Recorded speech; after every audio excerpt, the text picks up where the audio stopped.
dhaweyta aroos baa dhacay habeenkii subaxdiina waa la isfuray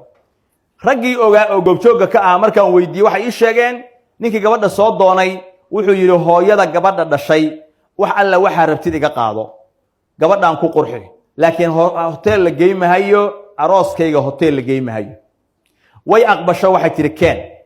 lacagihii ay sheegteen ee waxay rabeen buu dhiibay aqalkiisii uu diyaarsaday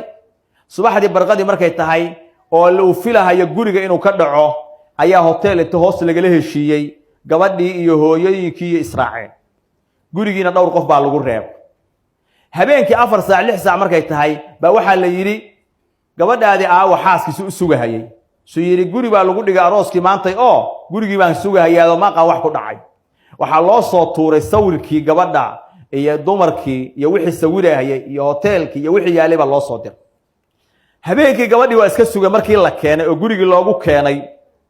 waxa u soo baxday gabadhaan inaysan lahayn hooyo naasixad ah oo u khayr miiraysa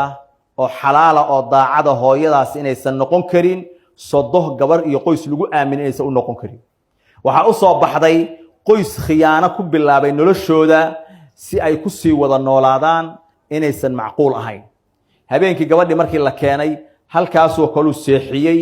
waagi markuu bariyay buu hooyadeedii aabaheed u yeeray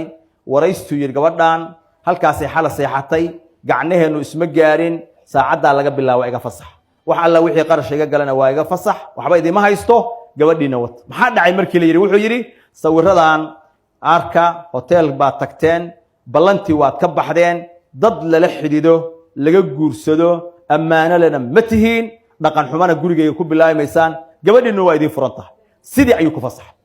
hal mar bay hooyadii aabihii intay argagaxeen gabadhii gacanta soo qabsadeen oo boorsada soo qaadeen waxa keenaya waxa weeyaan mukhalafatu sharci ilaahay sharcigiisa hadaad khilaaftid waxaad ogaataa ilaahay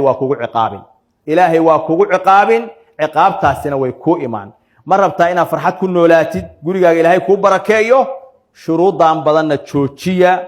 waxaan adayga ka bata iska daaya fisqigaana ka dheeraado ilaahay uga baqa gabdhihiinana nin kasta oo wanaagsan siiya kana daayo hoteelada ilaahayna waxaan weydiisanaynaa biasmaa'ihi wa sifaatihi inuu inoo barakeeyo gabdhaheena hooyooyinkeena ilmaheena dhammaantood guur saalixa oo wanaagsanna ilaahay subxaanahu wa tacaala u sahlo sallallahu ala nabiyina muhammad wa ala alihi wa sahbihi ajma'in